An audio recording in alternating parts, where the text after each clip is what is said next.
Ah, Kirk, my old friend. Do you know the Klingon proverb that tells us revenge is a dish that is best served cold? It is very cold in space.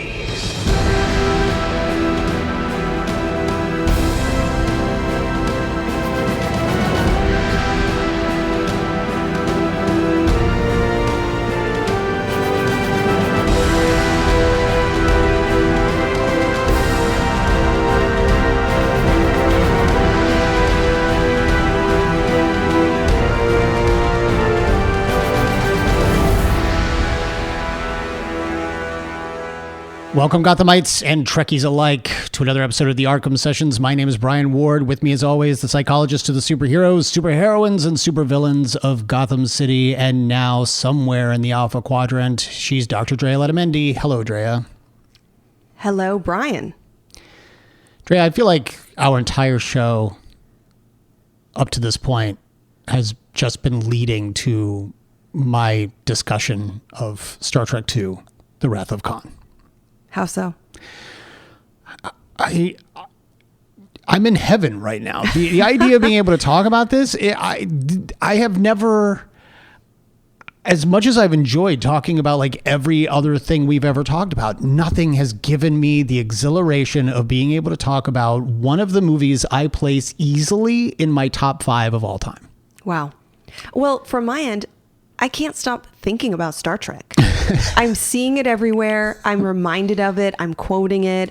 I'm noticing relationships in my life and think back to like, oh, how does this relate to or connect to Star Trek? What is the wisdom I'm getting from Star Trek? Mm-hmm. I do want to say before I forget, I've received so many nice notes and messages and just very welcoming, embracing comments from people who are reacting to the show and learning about my anxieties talking about Trek. Yeah. I shared in one of our Patreon episodes that this is not a fandom that I grew up with. It's not one that really shaped me during my transformative years, but it's one that I'm very excited by now. Yeah. And just it's just so lovely. Like I can't say that this represents the full Trek community because that would be a generalization, but everyone in the Trek community that I've encountered so far, they've been so wonderful and so excited. Like they're excited for me. That's what I'm saying. Like right now, the idea of having this conversation is so exciting for me because I know you had seen this movie before, but we've never discussed it before. Outside of like me giddily looking over at you and being like, what'd you think? And rather than get a response like, well, I've seen it before. In this particular case, I knew that you had notes. And here's the thing. This is an episode that could easily go 3 hours, 4 hours. This could be a 2-parter for sure.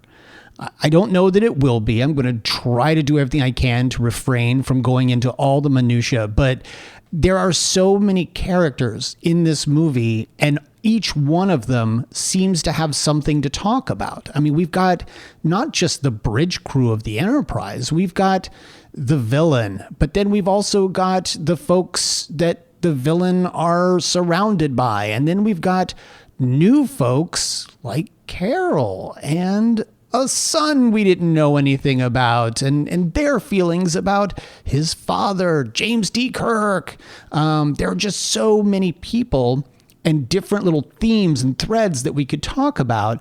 And so it's going to be very difficult for me to narrow it down to just what will end up being, you know, somewhere between an hour and 2 hours. Because if you remember, we did 2 episodes on Star Wars. So who knows? What is Star Wars? I know, I'm just kidding. Right? By the way, this is a movie that it did so many things to me as a child. Terrified me.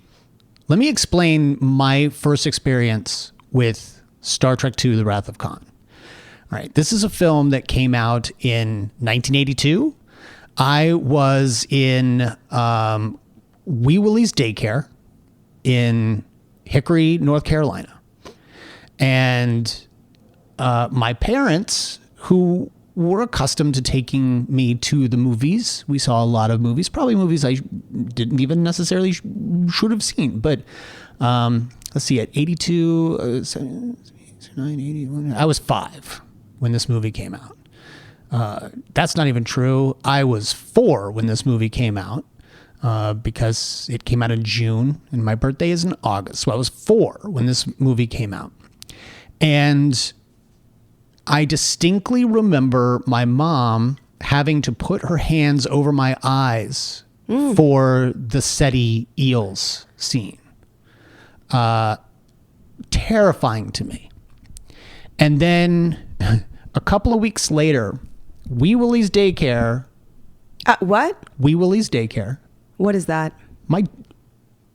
I think it's in the title. Wee Willie's Okay. daycare.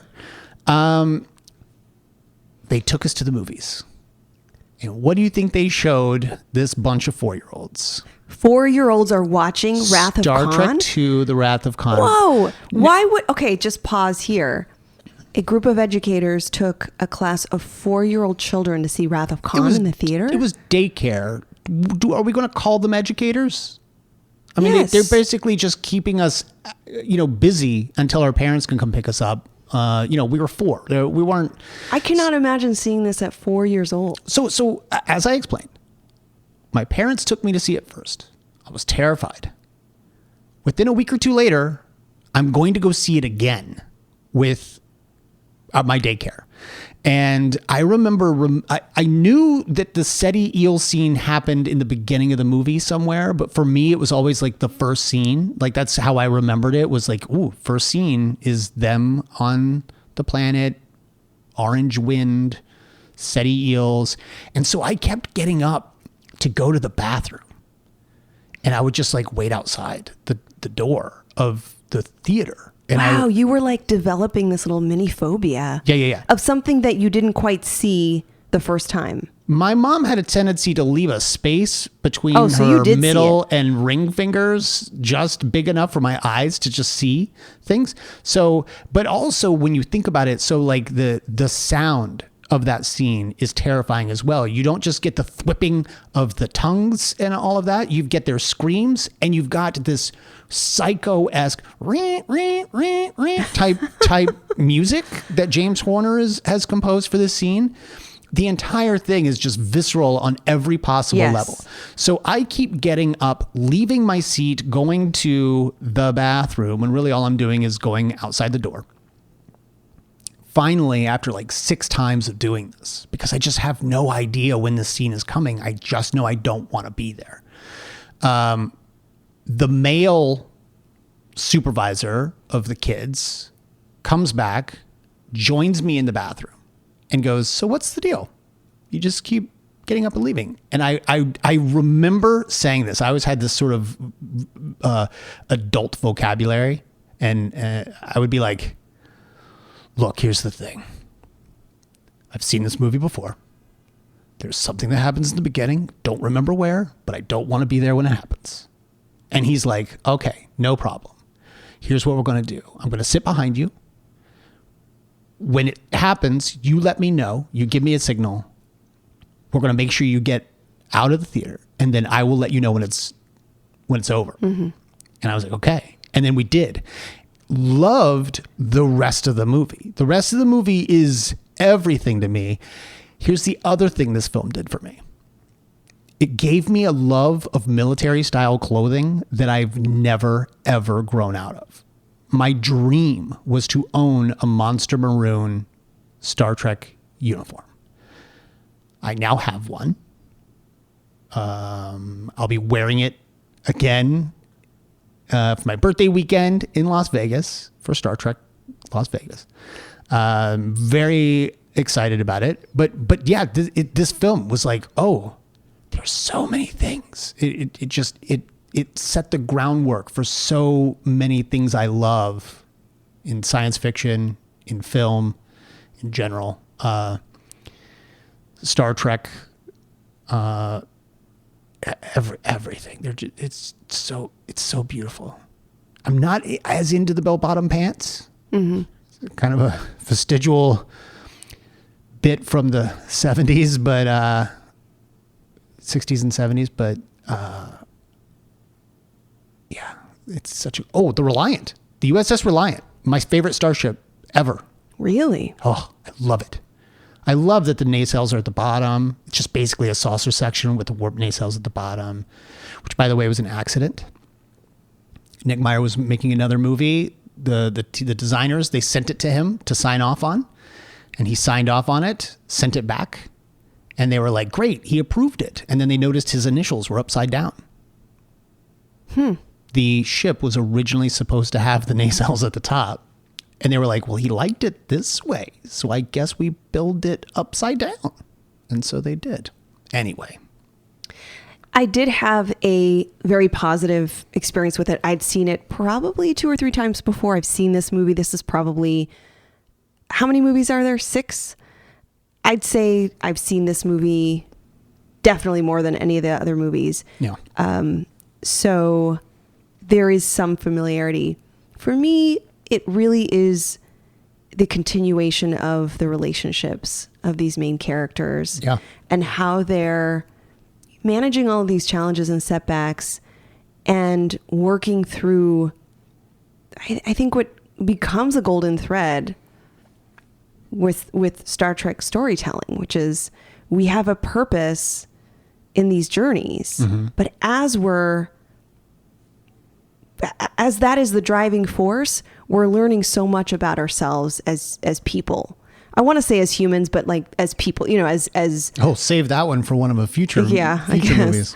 Not specifically as humans, but as persons, as a community, also as individuals who are dealing with so many different losses and tragedies, and just trying to stay in a place of self-preservation. Yeah.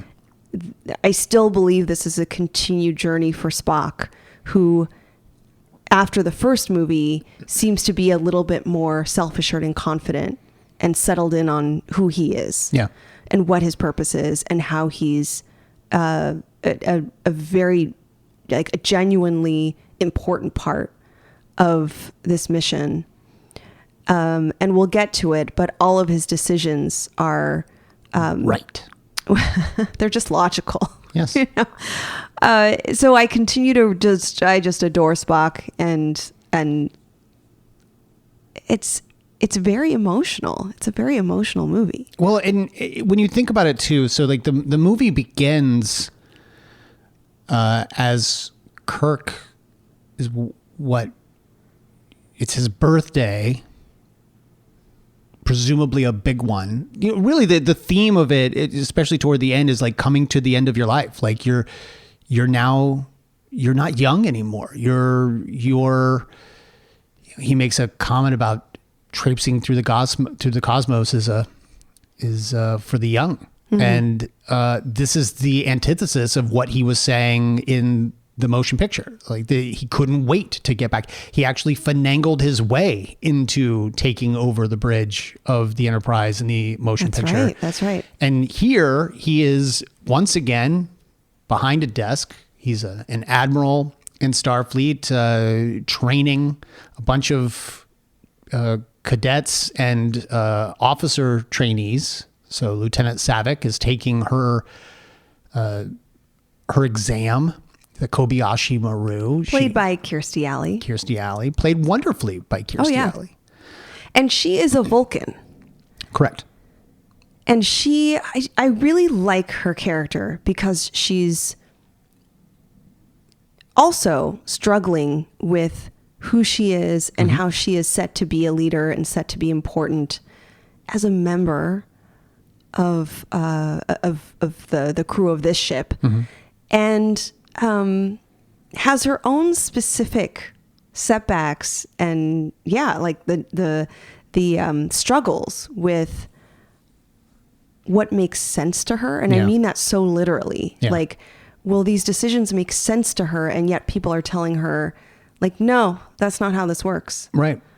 Yeah, sometimes it's not the way you're thinking. Sometimes it's not necessarily logical. The point of the Kobayashi Maru is to give a leader the feeling that no matter what decision they make at any given moment, it could be a bad one. And not necessarily a bad one, but like there are no good ones. It's a no-win scenario. No matter what I decide to do in this moment, things are going to go bad. So for this, is this a test of character? Is Correct. this a test of leadership? Yes. It's will you stick through it till the end, take care of your crew, and, quote, do the right thing, no matter what you're facing. Yeah, the idea is that there's a ship that is stuck beyond Federation space in the neutral zone. And there was a treaty signed. We don't go in there. Going in there would be an act of war with the Klingons. And there's a ship that is somehow over there and they have lost power. They cannot move. So there's a distress signal and the Enterprise picks up the distress signal. She realizes where it is and is unhappy with the fact that this, in order to save them, it means I've got to cross over into this territory that I'm not supposed to be in. It's either that or leave them there.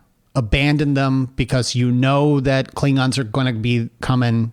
They're going to take these people hostage. They might even kill them. Neither scenario is good.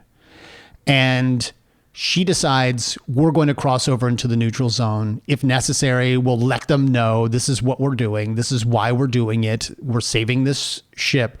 But all of a sudden, 3 battle cruisers are seen and they're gearing up for war. And she tries to reach out to them to explain why their comms are being jammed. Klingons aren't having it. The Klingons begin attacking and everyone on the bridge dies.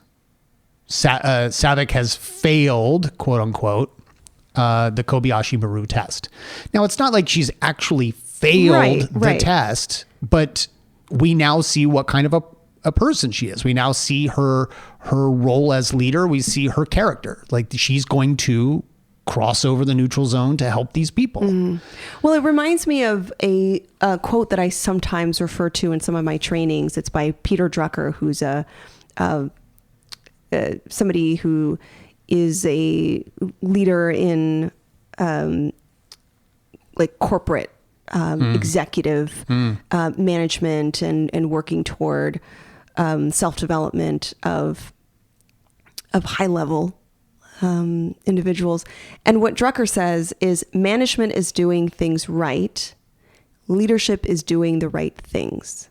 And I tend to, and I thought of this because this is somebody who typically is the former. Like, I've got to do things the right way. Yeah, by the book. Yes, exactly. And I think that's how a Vulcan probably proceeds with these sort of things. They even constantly refer to Saavik as being someone who goes by the book. Yeah.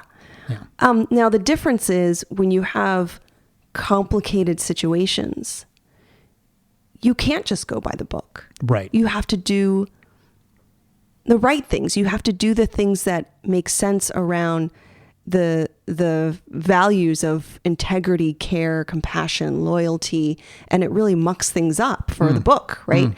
And I noticed that after this, she kind of becomes fixated.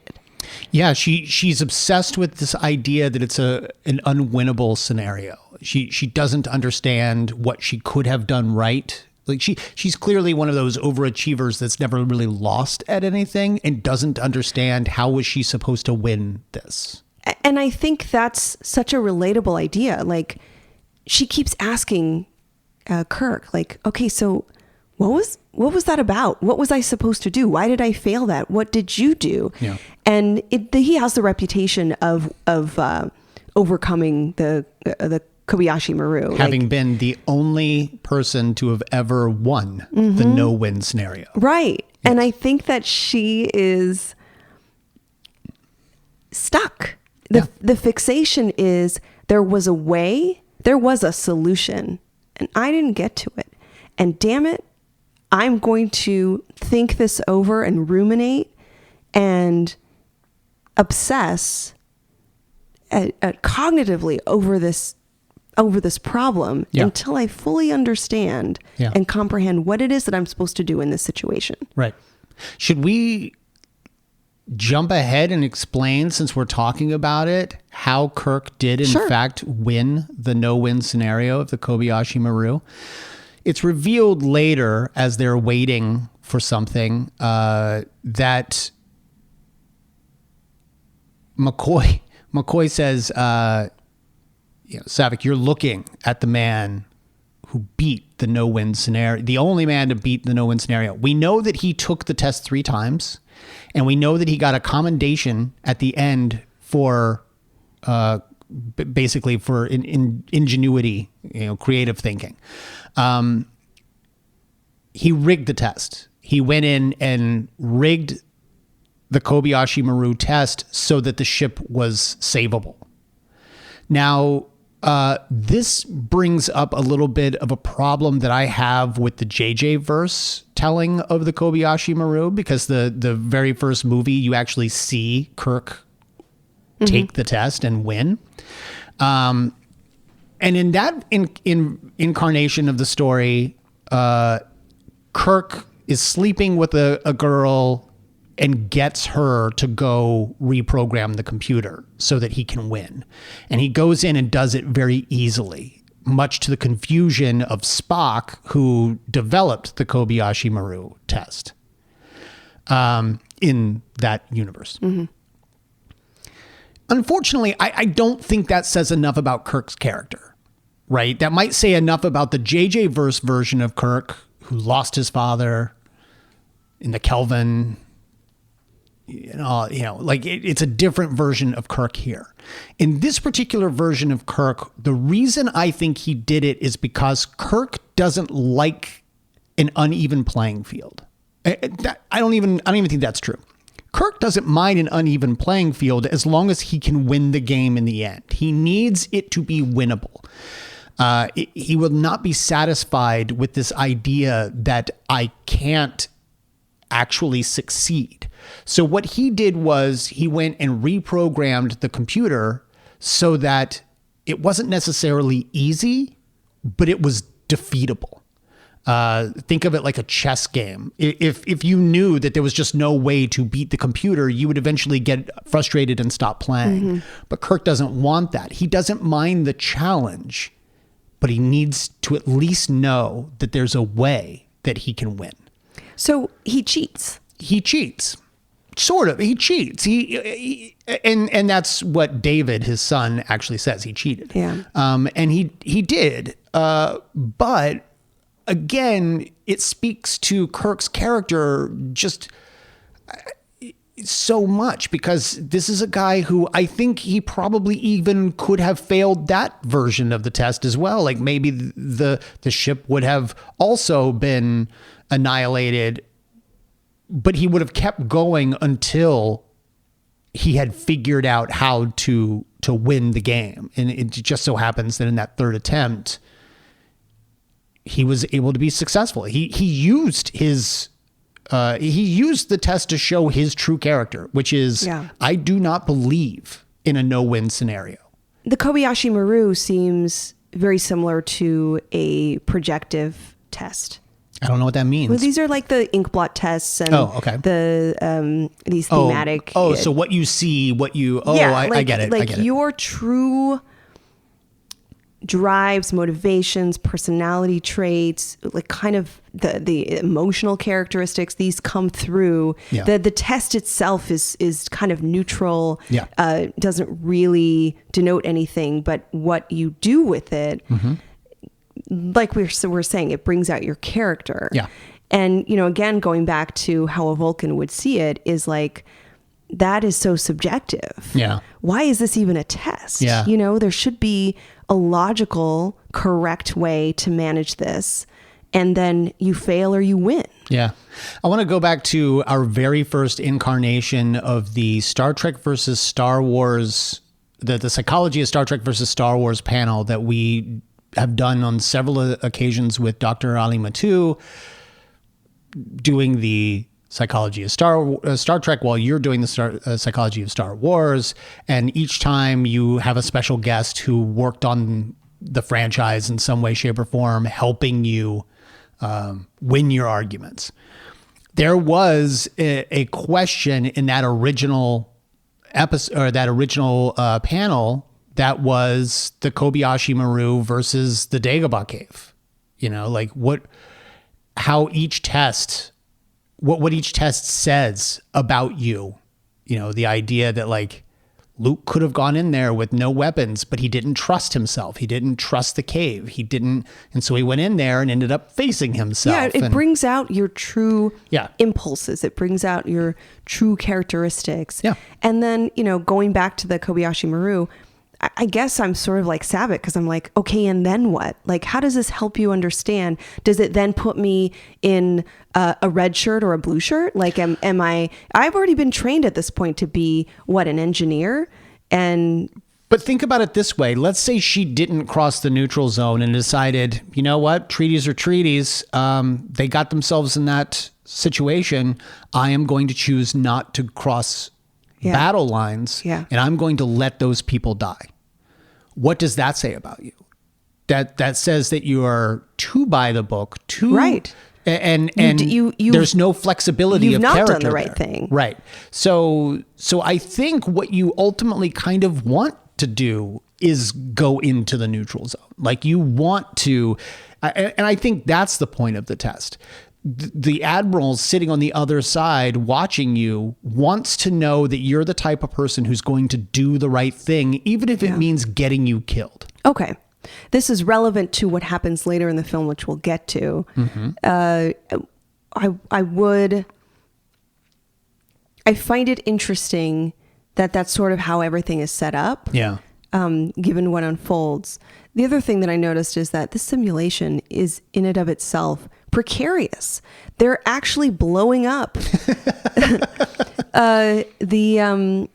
ship. There are pyrotechnics on the bridge of the ship. It's real. It's not just on the screen. Yeah. So, and then the colleagues who are in on it, well, they all know it's an exam, but her superiors are just flailing about and these are all getting hit on the head and running across the room, and it's just like, wait, this is kind of risky. Why are you doing this? And they're not other trainees. We're talking about the legacy bridge crew members of the Enterprise. Like McCoy flings himself back from an explosion toward the turbo lift and falls down. And then they congratulate each other for how well their acting is. Yeah. And I'm just like, this part seems like a weird choice. It's good for a movie. It's the cinematic value is high, but the like literal sense of what's going on is odd within the world. But can I tell you a little backstory Sure. about this scene and really what it kind of did that is brilliant? And this was Nicholas Meyer's. This is his brainchild. Nick Meyer is the director of the film. He was brought on after a couple of drafts had already been written. So I want to give you a little bit of backstory on the politics of Star Trek II. After Star Trek, the motion picture got less than stellar reviews for being slow and a bit boring, Paramount, specifically Katzenberg and Eisner, went looking for someone who could make it more exciting. They went and found a producer by the name of Harv Bennett, and they said, do you think that you can make a movie better than the motion picture? And he didn't particularly care for the motion picture. He thought it was boring. So he's like, yeah, I could totally do that. And then they're like, well, could you do it for less money? You know, for under 40 some odd $40 million. And he's like, well, I kind of come from budget movies, so yeah, I could totally do that. And so the thing is, Harv Bennett had never seen an episode of Star Trek. So he went and he got a projector at the time, because, you're not dealing with tapes and all that stuff. He went and got a projector and started watching the old 66 series. and found he came to the conclusion that the problem with the motion picture was there was no good villain. So in watching the series, he came across Space Seed and went, "Oh, that's our villain. That's the guy." And decided to write a treatment, hired a writer, and then a couple of iterations of the script existed. Well, Gene Roddenberry had already written a sequel to the movie that Paramount had been like, "Oh, that's not good. That's not a good story. You can't." And they basically put him in the basement. He got relegated to a consulting producer, which means basically for the rest of Star Trek's existence, Gene was on the lot, kind of typing stuff, but no one really ever paid him any attention. And this was a script, by the way, that involved going back in time and saving JFK. Oh, interesting. From the assassination. The Klingons were involved and all that. Like, it was not going to be a good movie. Oh, here I am thinking that sounds like a really entertaining script. So yeah, Gene found out that in the first act of Star Trek II, Spock was going to die and got really upset about it. You can't kill Spock. Meanwhile, we know that Leonard Nimoy had already had his problems with Paramount and, you know, the character of Spock anyway. He'd written a book called I Am Not Spock, which then got revised to I Am Spock later. And so he was going to die in the first act. Someone, it's believed to be Roddenberry himself, leaked to the fans this 12-page document that said your favorite character Spock is going to die. And the fans got angry. I mean, threatened that we will not see this movie. We'll boycott this movie. This is not our Star Trek. I mean, it's exactly what happens today. Yeah. And it's believed that Roddenberry was the one who was like, I can make this not happen by showing the fans what they're thinking about doing. Well, Nick Meyer then said, great, then here's what I'm going to do. I'm going to kill him in the Kobayashi Maru test. And that's why Kirk looks at him and goes, aren't you dead? And what that does is the fans then watching the movie go, oh, he's not really dead. This is what they were talking about. They're going to kill him in the beginning. Oh, this is what happened. And they're going to kind of make fun of it with Kirk going, aren't you dead? And then when he does pass later, it becomes that much more emotional because he has earned it. Like well, and it's also unexpected. You sort of feel safe thinking that like, oh, this big risk that I thought was going to happen, it's over. Yeah. You then get put to ease. And suddenly when it happens, you go, oh my God, this is the most powerful moment that I have ever experienced as a Star Trek fan. And it's earned and beautiful and amazing. We're not going to go into that just yet. We'll talk about it later. But that's why everyone is dying on the bridge in such a dramatic fashion was in order to help sell this idea and put the audience at ease when it was all said and done. It's crazy pants. Because there is a hero shot of Spock turning towards Saavik and an explosion happening behind him and him reaching back behind his back and going, it's and wincing also, and falling it's over. actually quite dramatic. Yeah. And the whole time it's them pantomiming and simulating this huge scenario. I think one of my favorite moments too, and it goes to the whole character of the moment, is when McCoy looks at Kirk, who comes onto the bridge in a super dramatic fashion, floodlights behind him. He's all silhouetted as he walks in. And McCoy's like, how'd you like my performance? And Kirk's response is, I'm not a drama critic. Lots of inside jokes and nods, which I appreciate. Well, and if you notice, like the military style uniforms and all the fact that the bridge now basically looks like the bridge of a submarine, or it's got that kind of dark, submarine feel. This was very much Nick Meyer saying like, oh, I now get it. Because Nick Meyer had also never seen Star Trek. And so he went and watched it, and he was like, oh, this is Horatio Hornblower in space, who's, famous nautical series of books. And he's like, oh, I get this. Like, I can totally. And so Nick Meyer took some of the drafts that had already been written, compiled the notes of all the things he wanted to keep.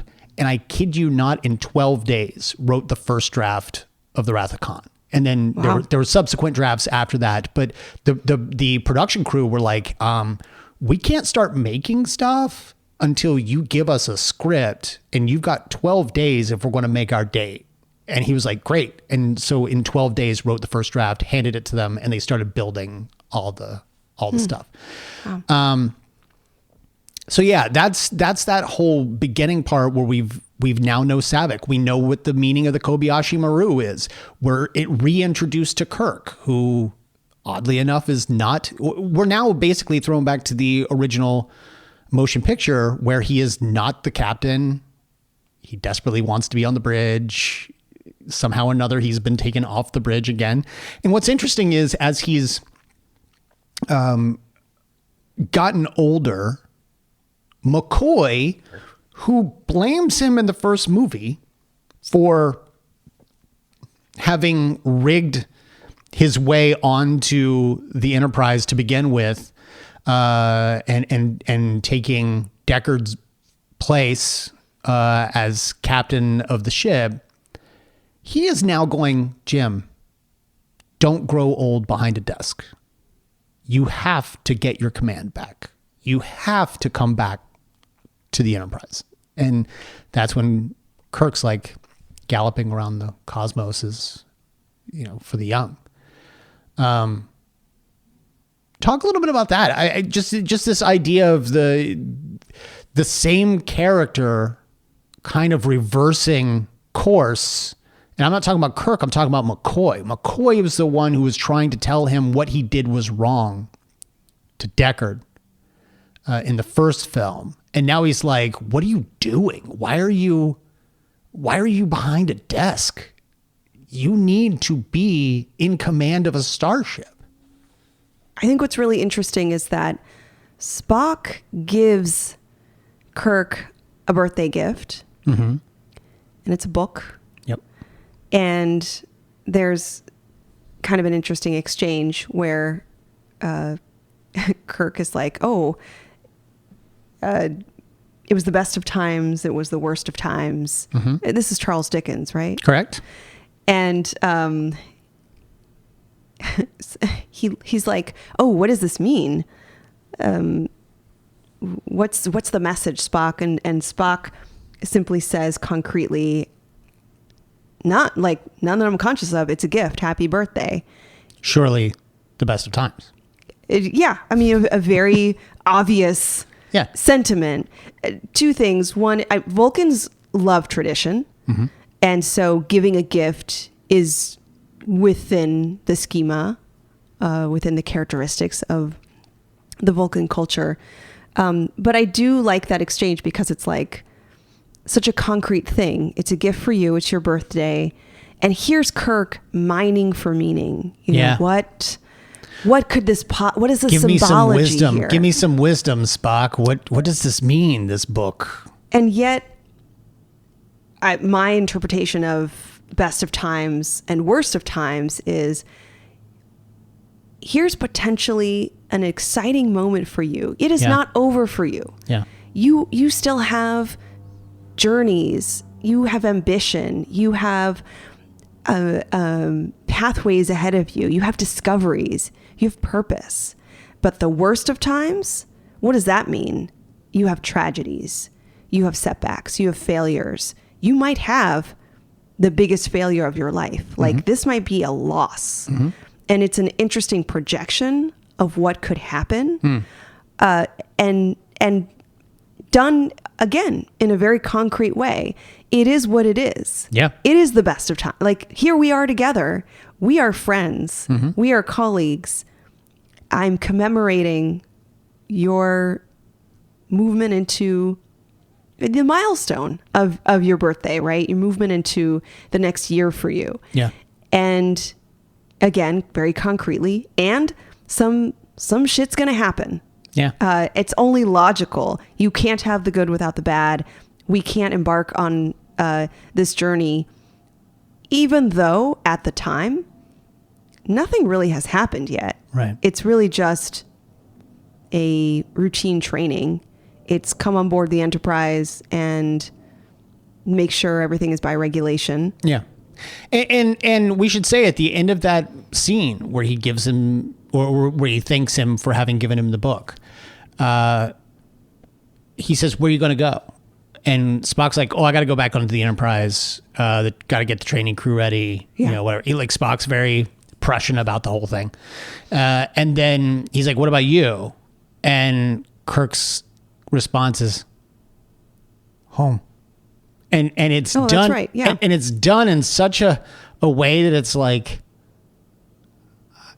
I would rather be going with you, but I'm going, quote unquote, home. And then you see him go back to his home filled with relics and antiques. He loves antiques, specifically guns. He likes a lot of guns, which I think is just a prop thing where it's like, oh, it's so much easier to find old pistols than it is to find, anything else that's cool. I didn't get the sense that he was just collecting to have. That these things. Oh, these things mean things. Right. There's sentiment. Yeah. There's a lot of sentiment here. And again, he's looking for the sentiment in this gift. And McCoy uses these antiques as sort of bait, if you will, when he says, you need to take command of a starship again before you become one of these relics on your wall. Like, before you join this collection, you need to go out there and take the dust, the rust off, and take command of a starship again.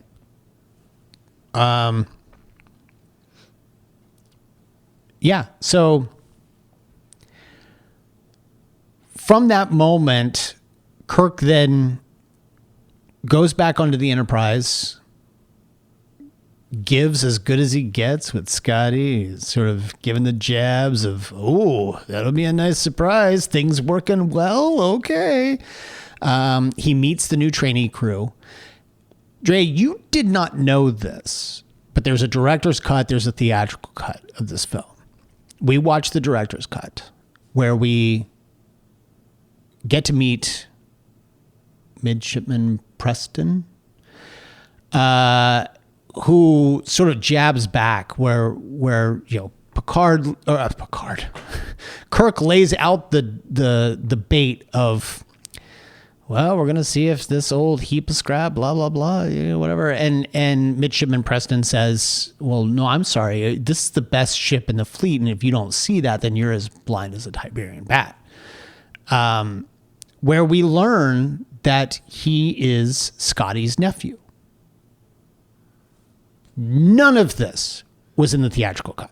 Oh, that is a huge difference. So when Midshipman Preston passes away after the attack of Khan, you do not know why Scotty is so upset. Yeah, that's a big difference. And you see that there's a new Scotty. This kid is going to be somebody. And he's proud, and Kirk leaves. And then later, it's the super emotional moment of Scotty bringing him onto the bridge, charred and bloody, and saying, unlike the other trainees that you just met in this moment, when all the other trainees ran, he stayed at his post. Like he was destined to be one of us. But it also killed him. And that to me is an incredibly emotional moment that you don't get in the theatrical cut. Well, it's why I will never watch the theatrical cut again. That's one of many examples of the actualization of the quote, the needs of the many. Yeah. In which it becomes personal. The one is this important, critical relationship. Yeah. That's like one of the first ways in which we see it in the Kobayashi Maru with Sabic. We see it in the passing of this kid. And it's sort of setting the tracks for, here are the ways in which this idea, this notion is going to unfold. Yeah. You brought up the needs of the many. We'll talk about that in a moment, for sure. Because I feel like, to me, that's the theme of the entire film. Because every single character has their own needs of the many versus is greater than the needs of the few or the one. I feel like that is so important to so many characters in this movie. We'll talk about the villain and how he's the antithesis of that momentarily. But yeah, so we're getting introduced to McCoy. We're getting introduced to Spock. We're getting reintroduced to Kirk. We're realizing that they're coming up on the end of their lives. Kirk is doing a lot of reflection. By the way, I'm not offended at all that I'm only like 5 years away from the age that Shatner was when he made this movie. I'm like 4 years away from the age that Shatner was. And I do not feel like Shatner or like Kirk did in this film. Like, I feel like as time has gone by, age has gotten younger and younger as the numbers go up. All of the stars of this film, I don't know, they're in their 50s here. He's like 50 when making this movie. Yeah. And he's, I think he was 51 when the movie came out. So, I mean, like, I don't yet, I'm not there yet, but I feel like we were meant to believe that, like, this is what it means to get old. We've reached that 50-year mark. And I'm not at all offended by that at all.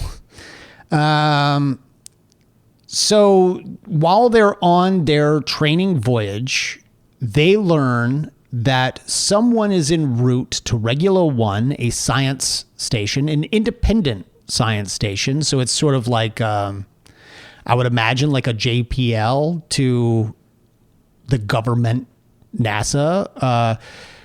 They have developed a piece of equipment that is used to basically destroy everything on a planet, create a new matrix, and then make that thing sustainable. Like life can now exist on this planet or moon or whatever, called the Genesis device. And Kirk is already aware of the existence of this. It's sort of a need to know. Kirk is clearly someone in a power position, knows all about Genesis. He shows Spock and he shows McCoy what this is. McCoy... It has a... I'm interrupting you because it has a humanitarian... Yes. Element to it. And I think that's where we were just going. Yeah. It sounds like incredibly powerful and potentially destructive, which they note. The origins, the purpose, the mission of Genesis is for the greater good. Correct. Again, the needs of the many. This is about correct. Dr. Marcus says this very clearly, that we can create resources, food, water, everything, like sustenance. Yeah. This is a longevity, sustainability, humanitarian project. Yeah. This is not a weapon. Yeah. And that becomes very clear. Now, it also becomes clear that in the hands of the wrong person. Well, and Spock says that. He was like, yeah, I understand your concern, Doctor, because McCoy is really... oh, that's right. He is really iffy about this. He is offended it's by like this. God created the world in 6 days. Now we can create it in 6 minutes with Genesis, and he's so snippy. And Spock's like, yes, I understand your concerns, Doctor, in the hands, in the wrong hands. And McCoy interrupts him and is like, the wrong hands? Are you listening to yourself? Could you tell me whose are the right hands? Like who is responsible enough to have technology like this that can literally reshape a planet. And in the, at the beginning of the film, Carol Marcus makes it clear to Chekhov and Captain Tyrell that the planet that they are looking for to test the Genesis device needs to have no life on it whatsoever. Not even so much as a microbe can be existing on that planet. Otherwise, the deal's off, because Carol is, quote unquote, the right hands. Like she understands that this will destroy everything in order to rebuild everything. Mm-hmm. And so again, that I don't want to call them angel devil, because neither one is an angel or a devil, but like you've got Kirk in the center and you got Spock on one side saying, oh, this is logically, this is awesome. And intriguing, fascinating for him.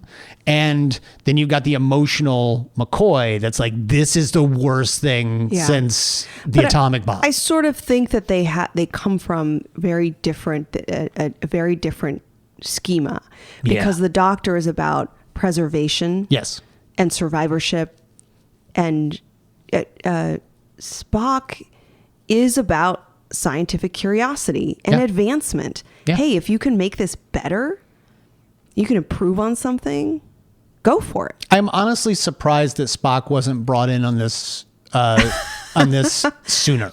Like, wouldn't you want someone like Spock to like weigh in on all of this? But no, he's learning about it for the first time. And the way that Spock says it literally is Genesis. You know, it's like and I have to admit that I felt very tense. Like, I can see both sides. I can understand. Whose side were you on more? I'm curious. I sort of feel like I'm on Spock's side. Again, because unless you seek solutions to the problems, you're just a part of the problem. Yeah. And I know that's a simple way to describe this, but I can see both sides, because the Doctor is saying there's a potential for harm, and my job is to care. My job is to prevent harm. My job is not to contribute to anything that might be harmful. Yeah. And so I see why the both of them are in a space of tension. A space of tension. Yeah. Space. So they're being told, Carol tells them in this moment that Starfleet has told them that they're coming to take Genesis from her. She's an independent entity of Starfleet. She is sort of funded a little bit by Starfleet. Like, she is sort of a contractor for Starfleet, but she is independent of Starfleet. And she's like, you can't take this. It's bad form, because even though scientists have agreements with the government, and there's a lot of disclosures, and you can't build and innovate and advance science without a lot of approvals. Yeah, and that's good. That's usually because those protections keep, I want to say, like, keep scientific endeavors ethical, is the best way I can put it. And yet the rub here is that Starfleet, based on her perception of this, because we learn a little bit more, but the government can't just take your product. Yeah. Especially if you have been doing your due diligence and spending years, if not decades, perfecting this and going through all the phases, and all of your blood, sweat, and tears are sort of like pouring into this, and then with one swoop, the government just kind of takes your project. It's like devastating. So the decision is made that we're going to go to Regular One and we're going to see what's up. Yeah. This is the moment that this ceases to be a training mission. This is now a straight up active mission. And Spock has a really interesting conversation with Kirk that I think bears listening to, because in this moment, we hear that line that we've been referencing for the first time, where Spock basically says, look, in a training mission, I'm the captain of the Enterprise. But in a real mission, let's be honest, the commanding officer, the admiral on board, is the one who should be in charge and sitting in the chair. I want to play this little piece of a scene here. Let's just take a listen.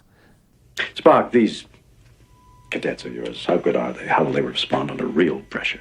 As with all living things, each according to his gifts. Of course, the ship is yours. No, that won't be necessary. Just get me to regular one. As a teacher on a training mission, I am content to command the Enterprise. If we are to go on actual duty, it is clear that the senior officer on board must assume command. It may be nothing. Garbled communications. You take the ship. Jim, you proceed from a false assumption. I am a Vulcan. I have no ego to bruise. You're about to remind me that logic alone dictates your actions. I would not remind you of that which you know so well. If I may be so bold, it was a mistake for you to accept promotion. Commanding a starship is your first best destiny. Anything else is a waste of material. I would not presume to debate you. That is wise. In any case, were I to invoke logic, logic clearly dictates that the needs of the many outweigh the needs of the few. Or the one.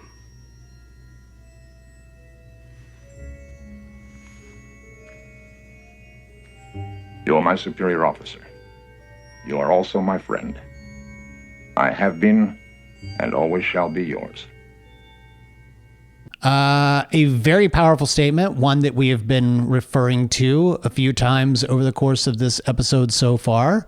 And I think one that, again, is the sort of overall theme of this film. Life, death, needs of the many outweigh the needs of the few. And I think, too, kind of like checking your ego is... Or not having one at all. Or, right. Or not... I mean, he has some ego, but that's an important part of that statement. Yeah. And when you think back to the motion picture where Decker was all ego and was offended by the fact that he was removed from command, Spock's like, yeah, you're not going to get that argument from me. Right. There's going to be no, let's be honest. This is where you belong. This is where you should be. I'm giving it up to you. And I don't think it's a mistake, by the way, that in this scene, Kirk has come into Spock mid-meditation. Oh, right. Yeah. He interrupts his session. Yeah. It's a great scene. It's and a wonderful moment between friends again, because Spock might have this conversation with any rando because it's logical, but it's powerful to have this conversation with your oldest friend. Well, and I'm trying not to think about it too deeply, but there's something to the idea that he knows Kirk is not Vulcan. Yeah. So he absolutely knows, I'm going to give you a book as a gift, and I picked this book for a reason. Oh, you think he was being secretively? No. I don't think he was being secretive. I think he was being knowledgeable. I think that he held to a tradition that he cared about and left it up to Kirk. You're a human being. Here is the potential for you to pour into this item, whatever it's going to mean to you. Yeah. And that's my gift to you. Concretely, concretely, I am participating in this sort of like moment, but my part ends when it becomes emotional. But I know it's going to be emotional for you. And that transaction or that interaction is a way of saying, we have this friendship together. This is where I hand over to you symbolically, and again, literally, something that you're going to think of me. Is some symbol of us, our friendship, you and me. But how you interpret that, that's on you. Yeah. You go wherever you need to go with that, whatever comforts you. But I don't need to be the part of the comforting. That's not what I do. You know what's interesting is you bring up an interesting point there, especially given that the only two people we see give Kirk gifts are Spock and McCoy. Yeah. Spock gives him a book where the meaning is everything. McCoy gives him a pair of glasses, something that Kirk doesn't even know what it is when he opens it up, because presumably by this point in the 23rd century, people aren't wearing glasses anymore. But both of them are sort of designating age, and both of them are antiques, because the Tale of Two Cities that Spock gives him is definitely an old version of the book, or an older edition of the book. And McCoy gives him the pair of glasses where he's like, oh, you don't normally find these with the lenses intact. These are hundreds of years old. Mm-hmm. And Kirk even says, what are they? And McCoy goes into the medical jargon. Well, normally for a patient your age, I would for your eyes, I would prescribe Retin X5. It's actually a very practical gift. This is what I'm saying. Retin X5, and Kirk's like, I'm allergic to Retin X. He's like, that's why I'm giving you. Yeah, very thoughtful, very practical. These ancient items that we don't use anymore. But both of them are sort of going to make you feel old. Yeah. And what I find interesting about the glasses, or what I like about the glasses, is how they punctuate his age every time he puts them on. Because there's a moment not too far from what we're talking about where Kirk puts the glasses on and actually looks to Saavik in sort of embarrassment of, I need to put these on. Hold on.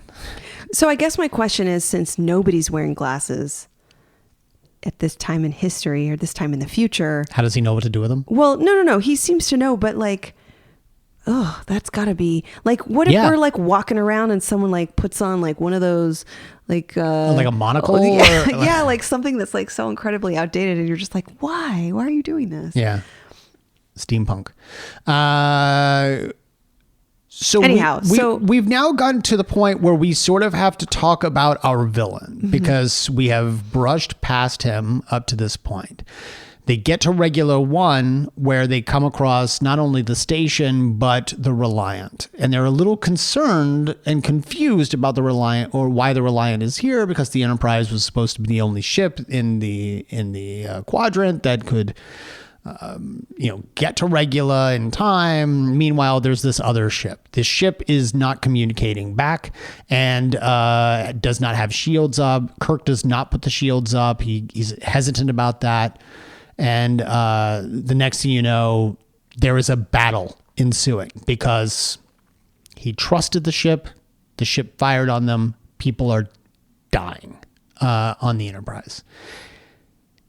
It's his old pal / nemesis, Khan Noonien Singh, from the episode Space Seed. If you're not familiar with Space Seed, Dre and I covered it for a Patreon exclusive episode right before we covered this movie. So go check that out. But I want to talk about Khan. Earlier in the film, Chekhov and Captain Terrell go down to what they believe is SETI Alpha 6 to look at this planet as a potential test planet for Genesis. And they are taken captive by Khan and his group of other genetically engineered superhumans.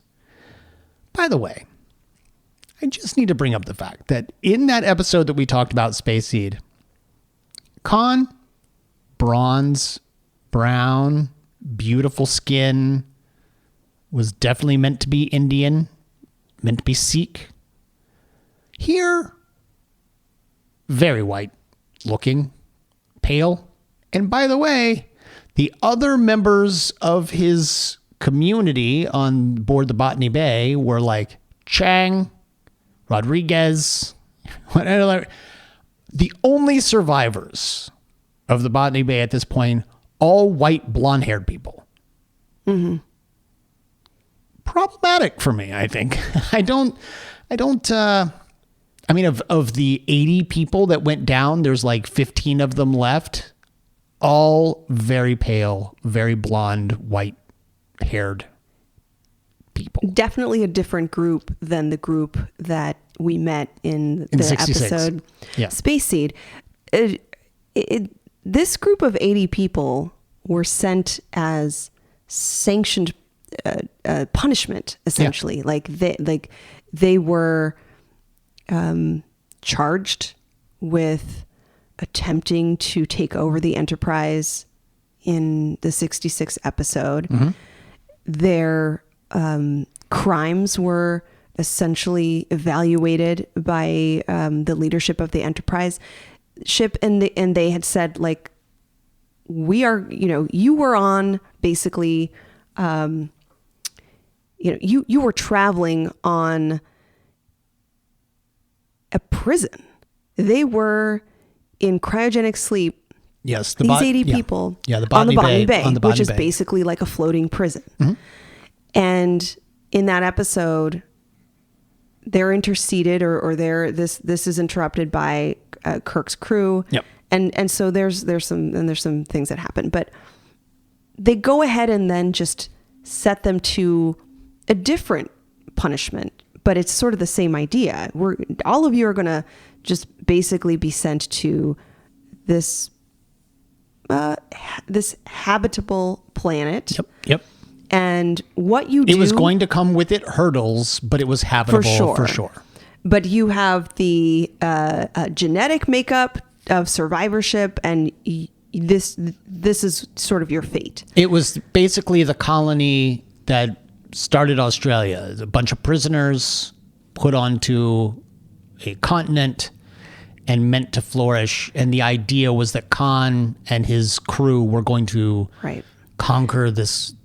So what happened, as I understand it, is that Ceti Alpha 6 was destroyed. Correct. And they ended up 6 months after they were dropped off 15 years ago. Right. And so they had to inhabit Ceti Alpha 5. And in the process, dozens were... Well, no, they were dropped off on Ceti Alpha 5, which was a habitable planet. Ceti Alpha 6, a nearby planet, exploded 6 months while they were there. It shifted the orbit, thus making Ceti Alpha 5 an uninhabitable planet. Right. Thank you for the clarification. Yes. So their odds changed. Yeah. Their environment changed. Yeah. Their punishment actually changed. Mm-hmm. Like the stakes changed. The terms changed. It's been 15 years, and Khan is angry that no one from Starfleet ever even came to check on them. And if you remember at the end of Space Seed, McCoy's like, oh, wouldn't it be interesting to come back 100 years from now and see what kind of community they've built? And Kirk's like, yeah, 100 years would be great. Not my problem. Yeah, 15 years later, no one has checked up on them. Their planet is now in a different orbit. It's uninhabitable. So they dwindled down to what, like less than a dozen people. Yeah. And you're right. 15 years have passed, and not only have they endured the horrific environment on this planet, they're barely surviving. Again with the abilities and characteristics of superior humans, right? Genetically engineered humans, yeah. So even in the state that they're in, with the advantages that they have for survivorship, they're barely making it. And they encounter Starfleet officers, and it's like, okay. Now, what would happen if, he comes across Captain Terrell and Chekhov, who's now the first officer of the Reliant. What would happen if Chekhov is like, hey, we came to check on you. What happened? We don't understand. Your planet is now not the way it used to be. Do you think it would have been a different reaction? Because actually what happened was they thought they were going to Ceti Alpha 6. Yeah. Because it was now taking the Ceti Alpha 6 orbit. And Khan is like, oh, you didn't think you were coming to SETI Alpha 5. You thought this was SETI Alpha 6. Right. And then he explains what happened. Do you think if Terrell or Chekhov had been real quick-witted and been like, no, we were coming to check on you. What happened? No, I don't know that there would have been much difference because Khan was already on a pathway of vengeance. We should say that in Space Seed, Marla MacGyver's a Starfleet officer, is historian, is sent down with Khan to this planet because she chose to help him basically mutiny the ship, take over the ship. And she is given the choice of facing court-martial or going down onto the planet to basically live the life of Paradise Lost with Khan. And she chooses to go with Khan. And you and I had discussed in this episode, and I highly recommend you join our Patreon and you go check this out, because you and I discussed that you didn't necessarily know if Marla MacGyver's was joining him out of sort of a fear of what Khan... Right. I didn't know if it was loyalty or if it was some kind of victimhood. Yeah. This concept that she felt like she had no choice. He was controlling her. Yeah. And so she went along with him. Yeah. And we toyed with the concept that maybe her love for him, her adoration, almost a fascination with someone from a time in history that she has been studying for her career. Like, this actually became a very authentic sentiment for him. Yeah. That she's willing to leave. I mean, there's some romanticizing of this, like 100%. willing to leave her current life, her job, her friends, her colleagues with this stranger who encapsulates all of the things that she is enamored by. Yeah. Now we get down to SETI Alpha 5 and we learn that she has since passed, and he is real angry about that. Yes. How do you feel now knowing that he has basically jettisoned his path as a genetically engineered ruler meant to be great and a king to suddenly being a ball of vengeance because this woman has died due to the fact that they were left on this planet? He is showing these features of somebody who's essentially in such a seriously deep, vindictive, narcissistic state. That the reason I said, if Chekhov had said he was routinely coming to check in on these folks, that would have been almost making it worse. Because they, like, Starfleet would have known. Like, you that thought you even thought to come check in on us, but you put us here in this awful state. He is. I mean, there are a number of things happening with Khan. Some of which I want to talk about because, like, this Khan visually is also a very different Khan. Yeah. He, of course, he's aged. So, and also the actor's age. So it's. He's also become incredibly muscular and. Well, he's beautiful. He still is rugged. Ricardo Montalban. So, like, a very chiseled face and body, and his chest is very prominently featured in all of the scenes that he's in. And Nick Meyer will tell you over and over and over again, because it's of great controversy, that was Ricardo Montalban's chest. This was a controversy? There are a lot of people who believe that he was wearing a chest piece of some kind, and no matter, like, the one question that Nick Meyer is tired of answering is that was indeed Ricardo Montalban's chest. Wow. He even says it on the Blu-ray. Please stop asking me. Yes, I swear to God, that was his chest. But you're right. He goes from being a very sleek, slender man who beautifully wears fabric, gold fabric, and sleek black hair, jet black hair, to now rugged white. He's what I would consider this is he's gone he's gone warrior. He's gone pseudo commando. Yeah. He has, and let me talk about 3 specific features. Ooh, yes. We're going to see him. His thighs. No.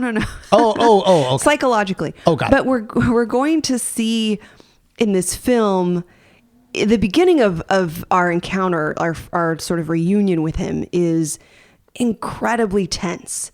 He continues to be very, he's somewhat slow-mannered, quiet.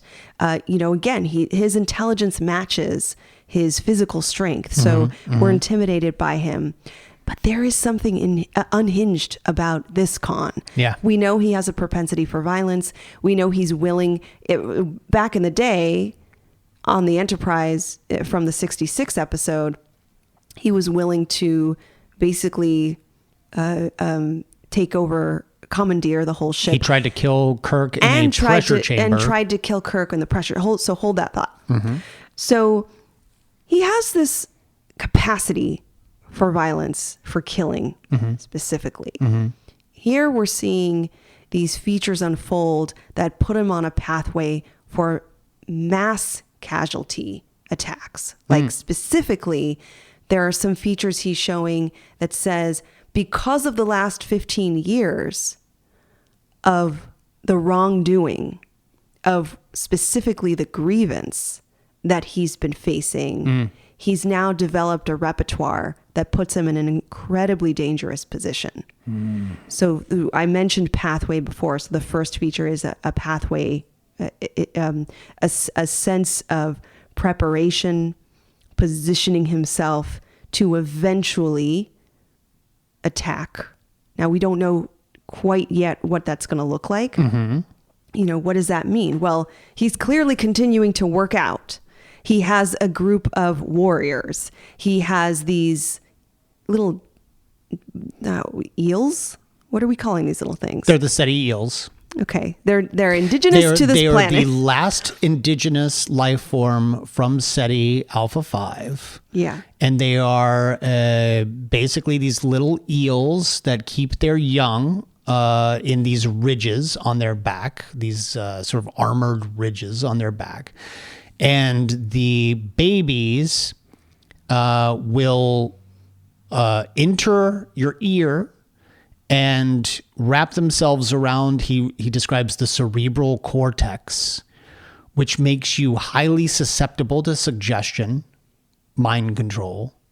And as they grow older, will drive you mad and eventually kill you. And that's essentially what has killed most of the people on his crew, including Marla MacGyver's, his wife.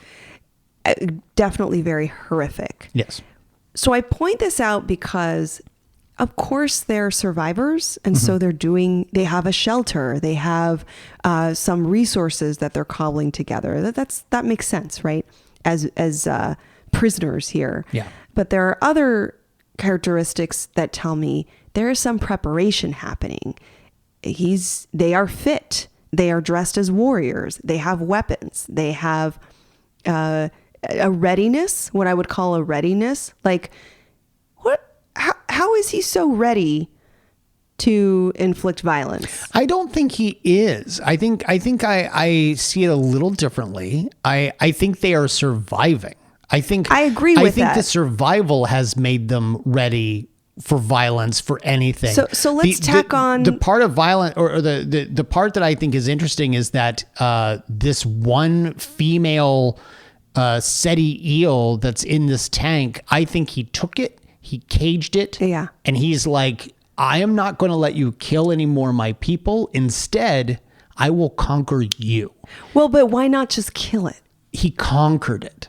I think there's a weaponizing. I think he's weaponizing it. That's just my perspective of it. Well, he does once he has Chekhov and Terrell, but I don't think he was ever going to use that necessarily on any of his people. I do. I just look at this like he is. No. He has had 15 years for this seed to grow and grow and grow. A space seed in his mind, and he is absolutely ready to strike when he exactly. So the second feature is fixation. So he has been blaming Kirk for the last 15 years for the not. So you think he's ready just in case Kirk shows up? Definitely ready. But the fixation feature is essentially holding a grievance. It doesn't have to be rational. It's usually a perceived grievance in which there's a personal and sometimes ideological wrongness that he's holding within his psyche, that he's actually, we say the word fixation. There's this pathological preoccupation with a person or a cause. In this case, it is a person. It is Captain Kirk. I'm sorry. Admiral Kirk. Admiral. And when it becomes a preoccupation that is very consuming, very repetitive, when it becomes a focal point, we sometimes call it a grievance addiction. Like, really? 15 years later? Of course, because he has wrapped up the tragedy in his life. He's basically associated that with this one person. And a part of me doesn't necessarily see this as just a perceived grievance. It is true that based on the decision that Kirk made, Khan lost his partner. He lost a great amount of his community, agency, power, all the things that could have been a potential for him. And he's in this desolate sort of like, remote desert planet, and feels like his potential is stunted. His what makes him powerful, what could have been, is all wrecked, is all destroyed by this one person. And I call it a fixation because he has been able to spend all of this time wrapping his mind around this grievance. Yeah. I don't disagree with you, but I also think he holds the same grievance for that eel. Like the way that he says, there's a moment where he's describing, this is the last indigenous life form of SETI Alpha 5, and this little, creature killed so many of my crew, including my wife. Oh, not instantly. It was very slow. I think that he has the same fixation on this eel that he had on Kirk. Yeah, and absolutely. he has trapped the eel in this aquarium, essentially, or terrarium. And I think that this, he calls it a pet, but I think it's his way of conquering it. I agree. And I think that, it would be great if Kirk came back down onto this planet so that I could use it, but I don't think that he expects to ever see Kirk again. It's not until he sees Chekhov that Kirk comes immediately back to mind, because he tells Terrell, I don't recognize you, or I don't know you. And then looks at Chekhov, ironically, and says, but you, I never forget a face. Yeah. Which is funny because Chekhov was not part of the crew during Space Seed. So Walter Koenig was not a cast member. Now, I just brushed that away as Chekhov wasn't a member of the bridge crew, but was probably on the Enterprise at the time. But he does say, I never forget a face, you're Chekhov. And it's at that moment that he then says, I need to know more about Kirk. Where is he? What is he doing right now? He gets real fascinated by the fact that he's risen in rank from captain to admiral. Yeah. Well, you're right. And I would see it. And I do agree with you in the sense that, does he truly believe he's going to see Kirk again? I don't know. Yeah. Is he fixated on the single person that has wronged him? I believe he is. And what you just described, a bonus feature, a bonus characteristic that I wasn't planning on talking about was something called novel aggression, which is like, I think we've talked about on the show before, which is, again, when we're looking at this as like kind of like a behavioral analysis, somebody who's willing to kind of try out violent acts as an experiment, as sort of like what we would consider light versions of the aggression that they fantasize about. I was going to say that is what you just described in a really good way. Like what he kind of wants to do to Kirk, he's doing to this animal. Oh, that's interesting. But also what he wanted to do to Kirk, if what you're saying is true, if he's weaponizing the animal in order to sort of do or keep it so that in case he saw Kirk or whatever, he would do blah, blah, blah. He's also doing to Chekhov and Terrell. Like it begs the question, why doesn't he take the SETI eel with him up onto the Reliant, just in case he ever comes across Kirk and like gives him. I'm so glad he did not do that. And gives him the earworm. Because yeah, to me, like the eel serves its purpose the moment that. No, and he wants to directly inflict pain and suffering on Kirk. Now, not indirectly with an eel. And let me talk about the last feature, which I think is more fun than really accurate, which is identification. This concept of putting on a warrior type identity, and that's done in somewhat of a mental state. Again, a readiness for violence, preparation, but it's also done in costuming. It's also done in how somebody is associating themselves.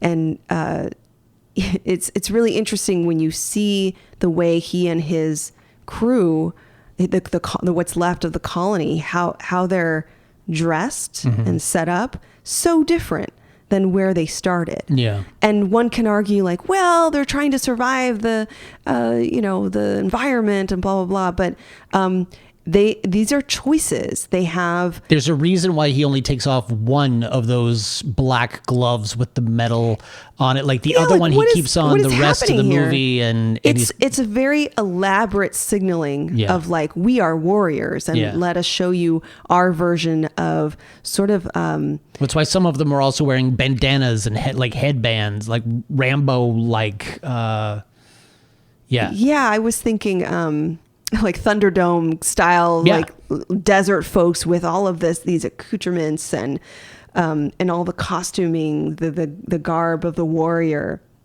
And what does that indicate? It says it's a call for respect. It's a call for seeing or signaling power.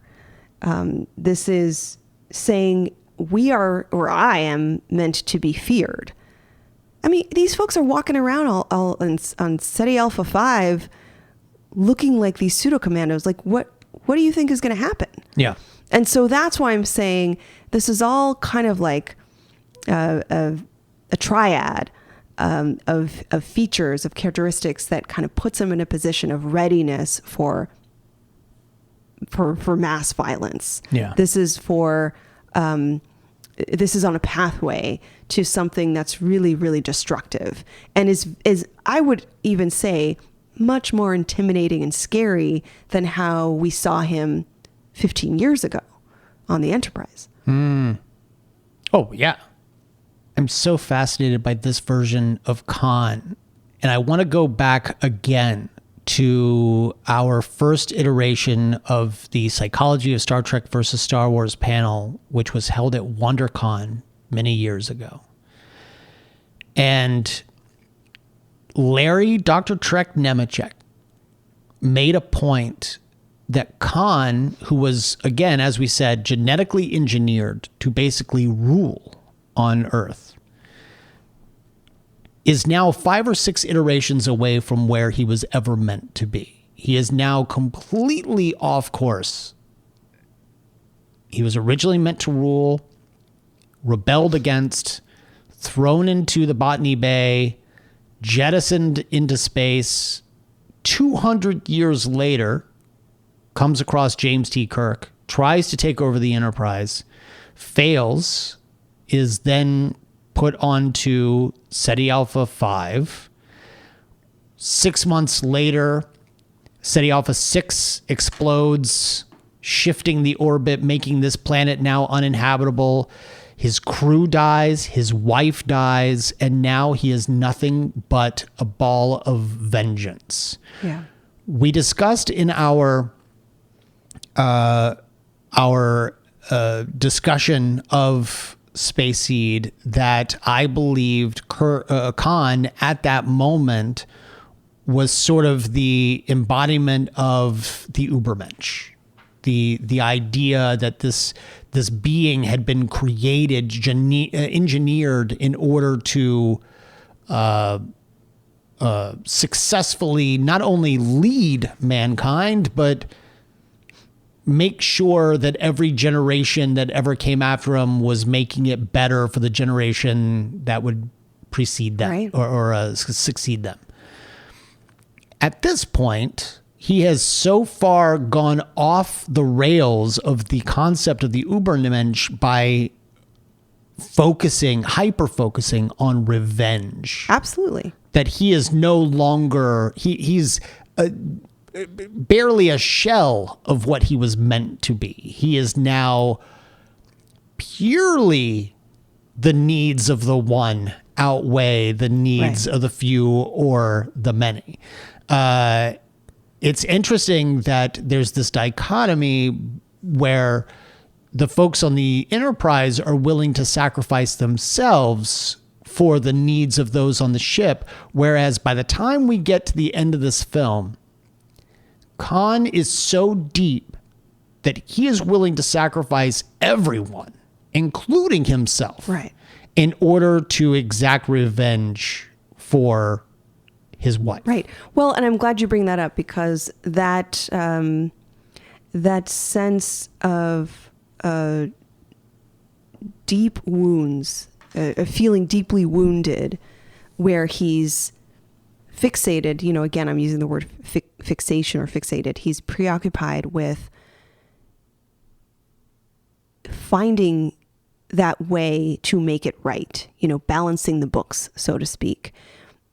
This person, Kirk, has made him feel so small, so powerless, so purposeless. Like, he's basically taken all of this from him.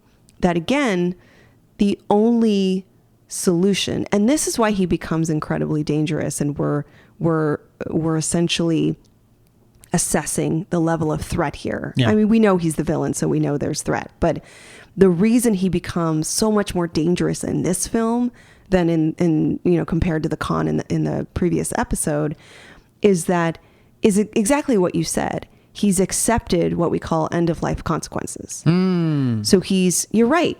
He is willing to risk his life, to put himself in danger and the people around him in danger. Yeah, because Joaquin, the younger... Who's Joaquin? Joaquin is the young blonde guy who is who sort of keeps telling him, like, no, dude. Wait, could that have been his son?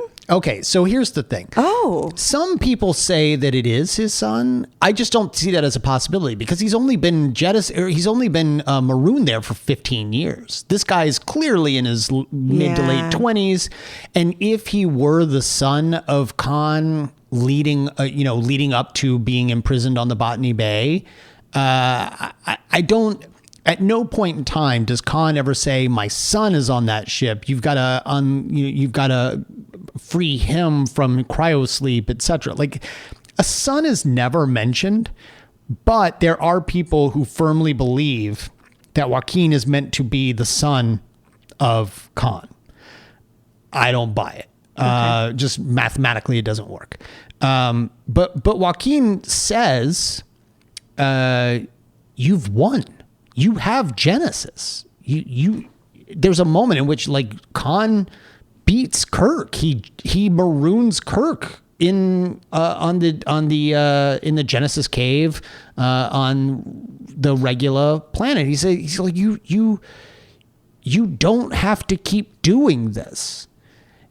And then Kirk steps in and is like, one of my favorite lines, and it's the line that I told you I couldn't wait to talk about, where Kirk says, "Khan, after he comes back to the Enterprise, they manage to get him back up there. He's defeated Khan again.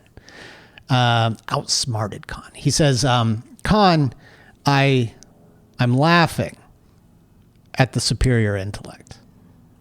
Baiting Khan and really poking holes in that ego, just gut punching his pride. And Khan's like, no, follow him. I'm going to make sure he dies. Yeah. No matter what happens to any of you other schmucks, that guy's going to die. And Joaquin's last words, as Khan then finds another character to find vengeance, or get vengeance for. Joaquin's last words, he's basically reinforcing the belief when he says, yours is superior to Khan. He's like, you're superior. A, that could mean you're going to win, but B, it could have also meant like you already won. Yeah. Like you've got everything you need. Everything you have is here. Right. Go. Leave them alone. But Khan is obsessed with following them into Well, the nebula. yeah, it's like at that point, it's sort of last resort. He has nothing to lose, and this becomes this is the tunnel vision. This is the tipping point. Yeah. He believes the only solution. I mean, this is like really, really horrific. This idea that the only solution is that he will die as he kills Kirk. Again, this concept of like accepting the consequences of his violence. Yeah. And it's so different than the concept of the needs of the many, like you're saying. I feel like we would be remiss if we didn't talk about Carol Marcus and her son David. Carol is the scientist who, with her son David, developed Genesis. Carol is a former lover of Kirk. David is Kirk's son, grown adult son, who does not know that Kirk is his father. And Kirk has a really interesting moment with Carol when he is marooned on there in the Genesis cave, where he's basically like, clearly Kirk knew that he had a son, but also knew that he was not welcome in their lives. And he says, why didn't you tell him? I would like to play this little piece of audio here because it's a wonderful exchange between a mother talking about her son and what that means to her, and the idea of losing him to the world or universe, if you will, of his father. Let's take a listen. I did what you wanted. I stayed away. Why didn't you tell me? How can you ask me that? Were we together? Were we going to be? You had your world, and I had mine. And I wanted him in mine, not chasing through the universe with his father. Actually, he's a lot like you. In many ways. Please tell me what you're feeling. There's a man out there I haven't seen in 15 years who's trying to kill me. You show me a son, I'd be happy to help him. My son.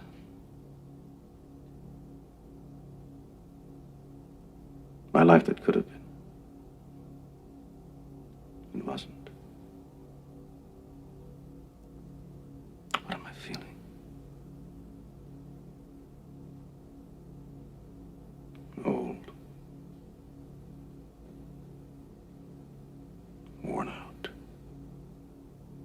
Stray, this is a huge revelation. This is the moment that Kirk,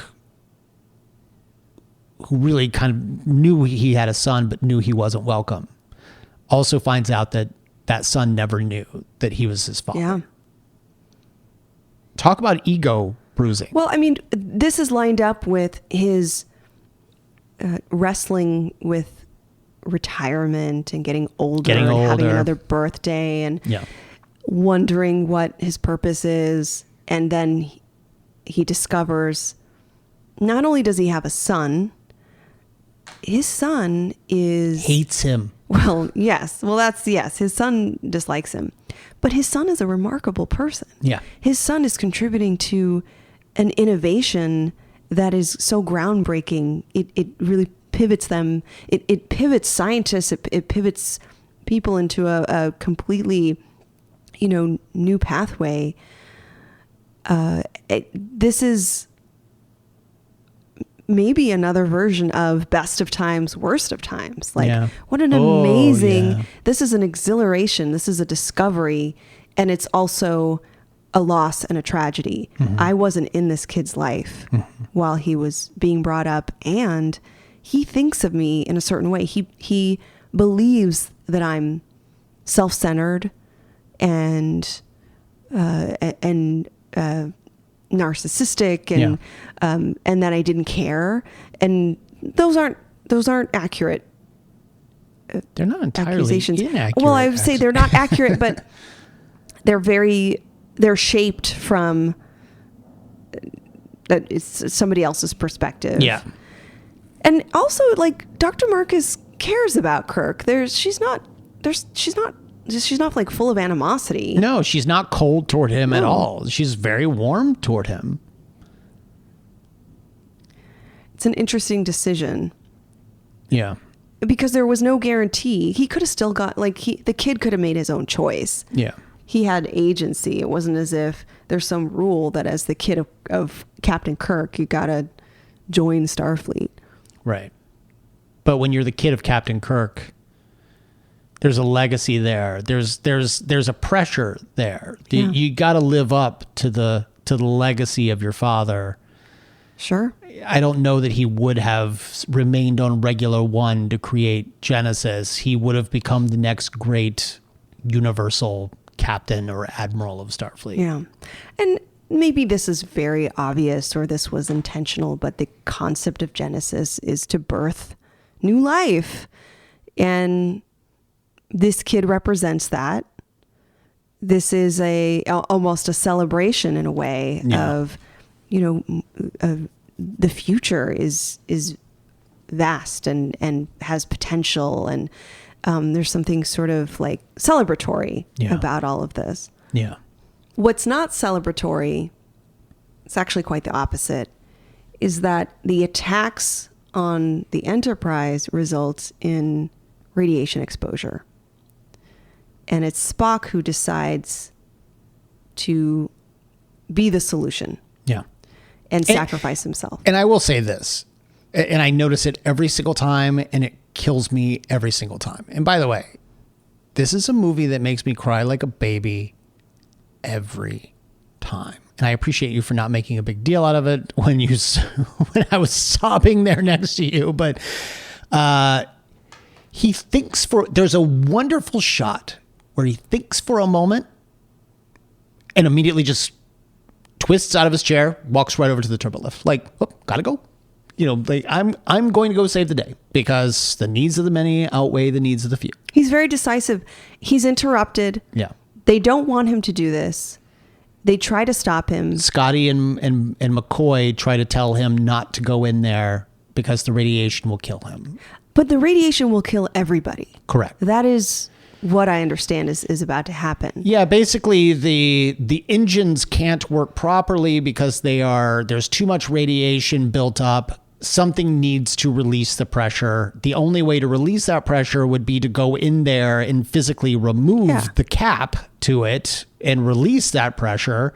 But no one can do that. So essentially they have like 4 minutes before the Reliant explodes and the Genesis wave explodes and destroys all of them with a certain circumference, like a certain diameter, like just Okay. Yeah. So the Genesis explosion will surely kill them. The Yeah. radiation exposure could also kill them. This is, I mean, it's a no-win situation, Brian. You're right. Except there is one thing that can happen. A Vulcan can do the logical right thing, not by the book necessarily, but the right thing, which is to go in, put on those oven mitts, go in, pull off the cap, get in there, put your face in there, which I didn't understand why. I don't know that your face needs to be I right believe up that he in was there. going in there, like he sticks his hands in there, I think, in order to like connect things, reconnect. Like he is Okay. going and fixing something. Okay. I didn't quite understand the mechanism of this, but Yeah. it's a huge gesture. It's The only way Yeah, to he's save decisive. everyone on board the Enterprise is I have to die. and he knows exactly what to do. It seems like the risk here is like, oh gosh, is he going to know? Does he know how to do it? Does he have enough time? Like, no, he knows exactly what he needs to do. It is totally achievable. It's a mechanical thing that he simply solves. Yeah.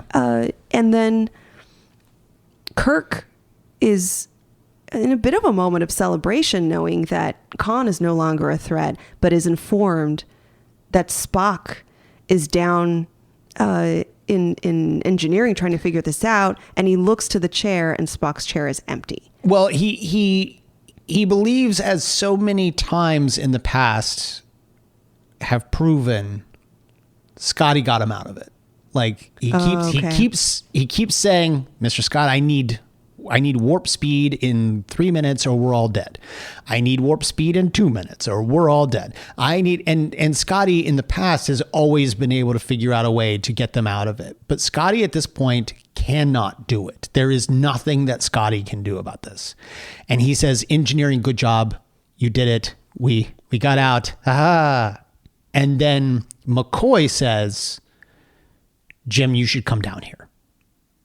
And that's when he looks over and sees, oh God, I'm welling up again. He got this. Keep it together. He looks over at his science officer's chair and sees that it's empty. His best friend is not there. And he knows instantly something's not right. And he goes down there and sees that Spock is separated from the other people by the glass, and learns for the first time that Spock never took the Kobayashi Maru. Sorry, as everything is quivering. Spock never took the Kobayashi Maru until now. He understands the no-win scenario. Like, I'm going to be able to get everyone out, but I am not going to survive this. And sort of jokingly says, I never took the Kobayashi Maru test until now. What do you think of my solution? Like, is it as innovative as yours when you cheated death? And you know, and then says, you know, I always have been and always will be your friend. Live long and prosper. And he dies. And that's the death that audiences didn't know was coming. Mm-hmm. They knew it was coming, but they didn't know it was coming. And it might be the greatest moment in Star Trek history. Maybe. Like it's just such a memorable moment. So memorable, I have a Funko Pop of it and a Hallmark Christmas ornament of it, which is just weird. But for the very first time in Kirk's own life, he acknowledges he has never actually faced death until now. Like he always looked at it as a game, and he never appreciated what it meant until the moment that Spock is no longer there for him. It's just such a powerful character moment. I'm just going to watch you. I was going to say, I need you to, as you try not to cry. I need you to say something so that it's okay I don't to cry through it. Yeah. And yes, I found it very emotional. Oh my God, you're such a Vulcan. I really welcomed and enjoyed Spock sharing his feelings. He did. Because he tells him this, you know, this is his way of saying. Now, of course, this is when there's glass between them and they're holding their hand up to the each side of it, and by the way, making a connection. And by the way, Spock puts up the Vulcan salute onto the glass. Famously, William Shatner can't do that. So weird. When you look at the scene, Shatner just puts his hand like on he can't separate his middle fingers? That's weird. He can't do it. So Okay. he puts his hand up on the glass, and when you look at the scene, Spock's doing it, but Shatner's not. But yeah, what's interesting, I want to ask you about this, because it sort of goes back to the original motion picture. I would argue that this is the moment that Spock has actually achieved Kolinar. The moment in the chair where he said, it's pure logic. I got to get up and I got to go down there and do this. Like, what I would say, and maybe this is related to previous conversations we've had about a willingness to die, a very serious topic that has come up on our show, is that for Spock, this is a realization that he has achieved his purpose. Yeah. That he can fulfill a responsibility, a logical outcome that is aligned with all of his values, and also going to save his friends. In fact, he like, you know, again, it seems as though the consciousness of this is not necessarily emotional, but is about achieving, you know, what we were calling sort of like actualization, self-actualization. Mm-hmm. Yeah. So the piece that is emotional that I appreciate is that he acknowledges, he says goodbye to his friend. He sets up that closure. He shares that sentiment with his friend. We've talked about, or at least I've wondered about, the psychological makeup and the neurobiological structure of the brain of a Vulcan. And I think that you were telling me some version of the idea that that Vulcans have capacity for emotion. Yes. And have just adapted, evolved, and mastered the ability to suppress to keep it pretty backgrounded in their motivations and actions and behaviors, and it doesn't drive them. It simply doesn't drive them. Right. And yet there's a moment here where Spock is able to fully accept who he is. Mm-hmm.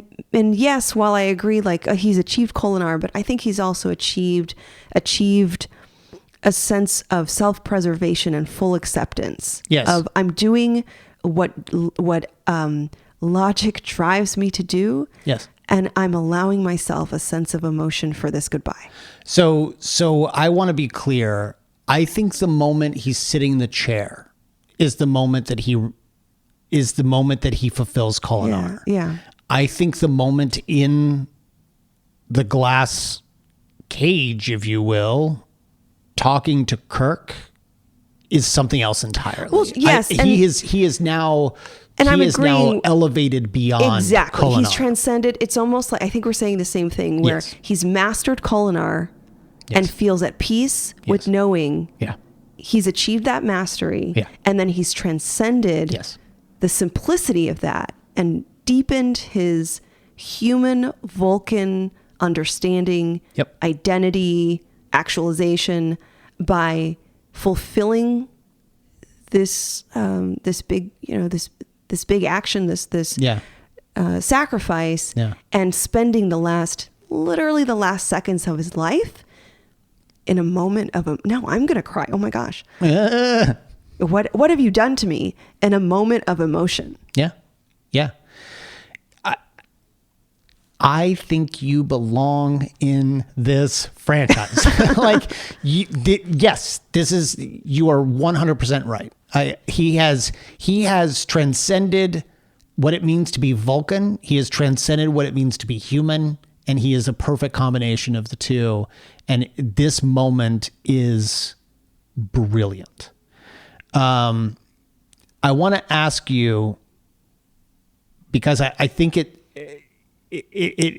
we're going back to the Kobayashi Maru here for a second, but we're also talking about sort of this. It's on Discord, Nirvan asked us, I'd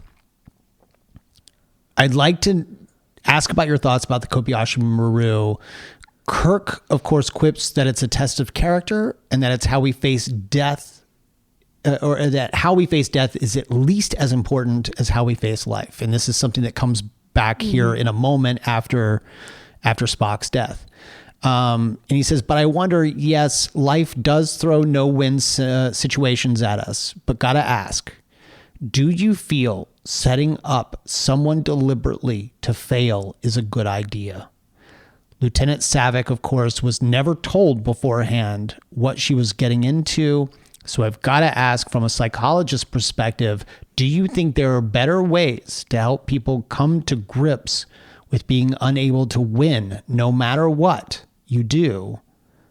Oh, well, I mean, my answer is that it's resilience building.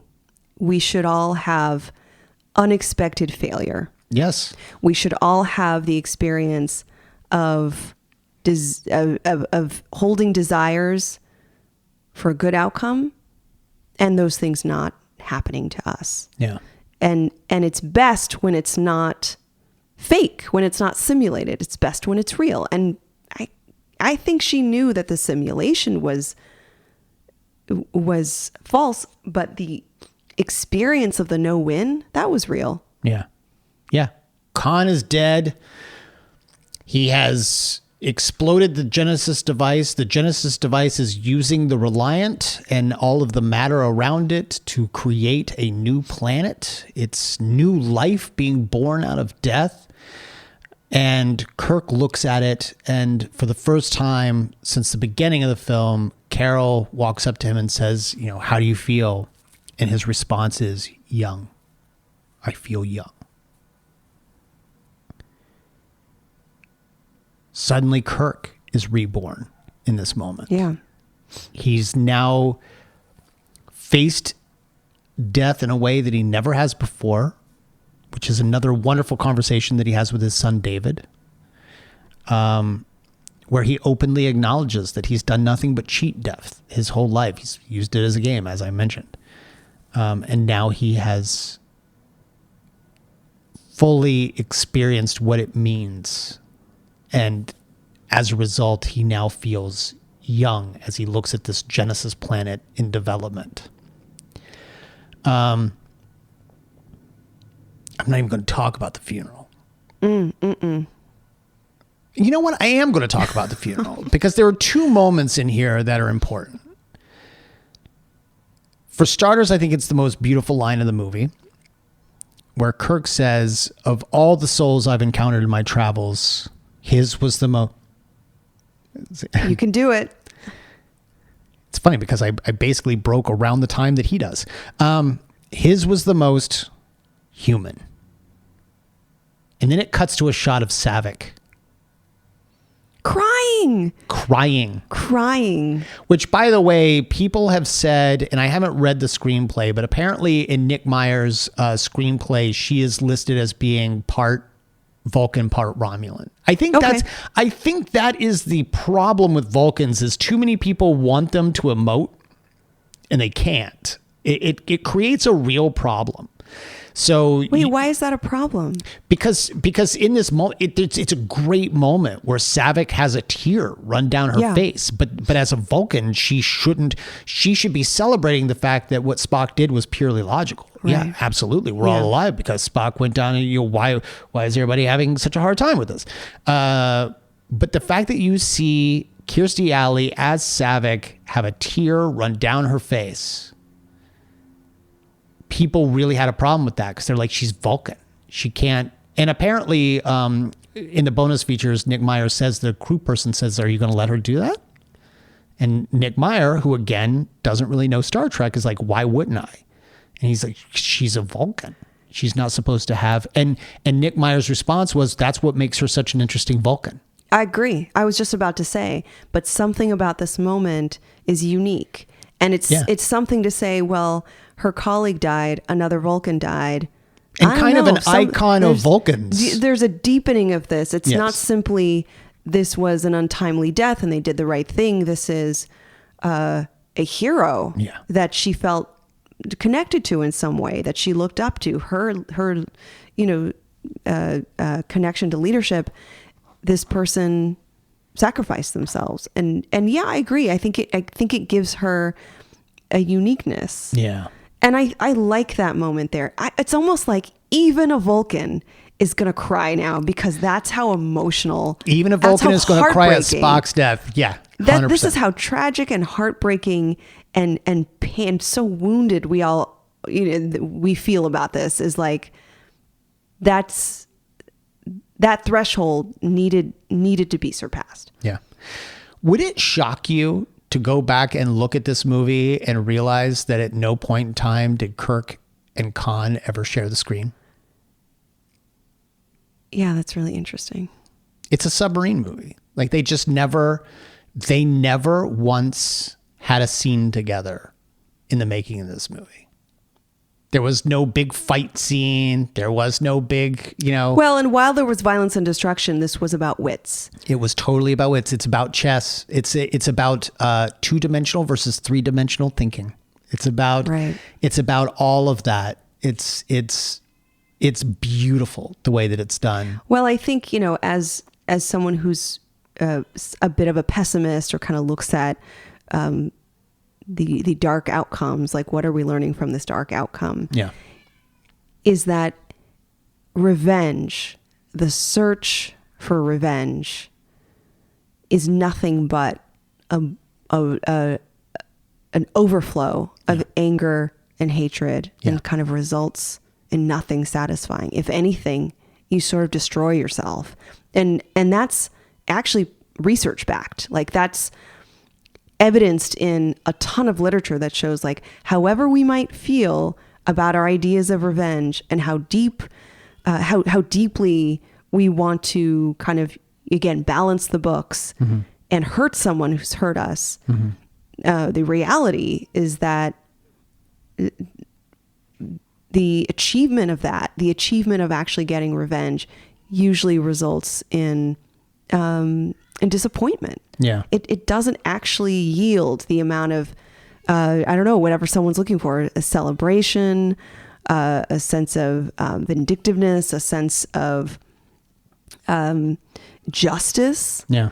A lot of times you're still stuck with those deeply personal feelings, the wound that's still there, because that's really not how you resolve the sense of being wronged. So what you're saying is, similar to a mock time, having is not so pleasing a thing as wanting. Sure. Which reminds me of another question that we got via SpeakPipe, but we're going to hold that because I think it's more relevant in a future episode. So we're looking forward to covering that. Drea, why don't you tell the good folks where they can find you online? You can find me online on my website, drdreapsychology.com, and on social media at Arkham Asylum Doc. You can find me online. I am at bward028 on Twitter. I am at b_ward028 on Instagram. You can find us both on Twitter at Arkham Sessions or at the Arkham Sessions on Instagram. You can find us on Facebook and, of course, Discord. You can email us at arkhamsessions@gmail. You can email us ArkhamSessions@gmail.com. Follow our family over at Fanbase Press. And Nirvan, I think you have earned the very first enamel pin that we were giving out to listeners contributing their suggestions, their questions, their comments. If you want to get a Arkham Sessions pin, be sure to send us a question, suggestion, comment, thought about this film or anything that we've got coming up. Of course, the next movie is Star Trek III, The Search for Spock. I'm not going to give any spoilers, but they find him. You should absolutely come join in the conversation. Get yourself an enamel pin. We're also going to figure out a way to make those pins available for folks for sale. Keep an eye on that. I think we should probably say that we have just found out that we are, in fact, going to have a Comic-Con panel. We're not allowed to say what it is, but you're very excited about it. I am not allowed to say what it is. Yes, we're not allowed to say what it is, and we're not allowed to tell you when it is yet. But stay tuned, because within the next episode or two, you're going to find out. And it's going to be awesome, especially if you like what we're talking about right now. Hint, hint, nudge, nudge, wink, wink. I'm Brian Ward. I'm Dr. Drea Letamendi. And together we are The Arkham Sessions.